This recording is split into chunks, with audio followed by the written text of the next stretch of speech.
ایک چھوٹے سے گاؤں کے قریب ایک بہت گھنا اور خوفناک جنگل تھا۔ گاؤں کے لوگ اس جنگل میں جانے سے ہمیشہ ڈرتے تھے۔ لوگ کہتے تھے کہ اس جنگل میں رات کے وقت ایک عجیب سایہ نظر آتا ہے۔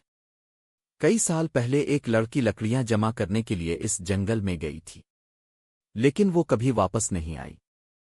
اس دن کے بعد گاؤں کے لوگوں نے اس جنگل میں جانا تقریباً چھوڑ دیا۔ ایک رات 3 دوست راوی، امن اور سونو نے فیصلہ کیا کہ وہ اس جنگل کی حقیقت معلوم کریں گے۔ گاؤں کے بوڑھے لوگوں نے انہیں بہت منع کیا۔ انہوں نے کہا، رات کے وقت اس جنگل میں مت جانا، وہاں کچھ ٹھیک نہیں ہے۔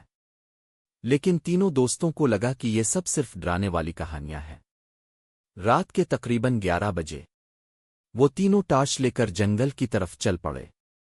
جنگل کے اندر بہت خاموشی تھی، صرف ہوا کی آواز اور درختوں کے پتوں کی سرسراہٹ سنائی دے رہی تھی۔ اچانک دور سے کسی کے رونے کی آواز آنے لگی۔ تینوں دوست رک گئے۔ راوی نے آہستہ سے کہا، کیا تم نے یہ آواز سنی؟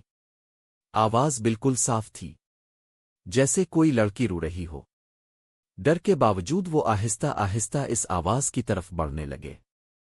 جیسے جیسے وہ آگے جاتے گئے، جنگل اور زیادہ اندھیرا ہوتا گیا۔ اچانک ٹارچ کی روشنی ایک بڑے درخت کے پاس پڑی۔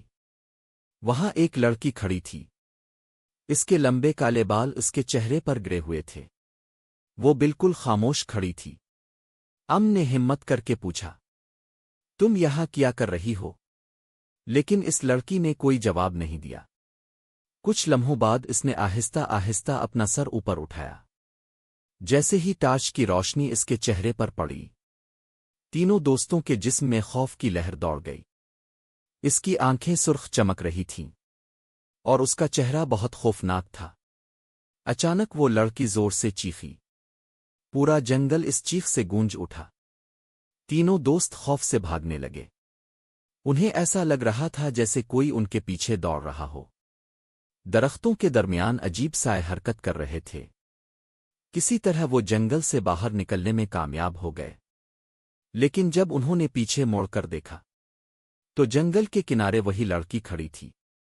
وہ خاموشی سے انہیں گھور رہی تھی اور آہستہ آہستہ اندھیرے میں غائب ہو گئی۔ اس رات کے بعد تینوں دوستوں نے کبھی اس جنگل کا رخ نہیں کیا۔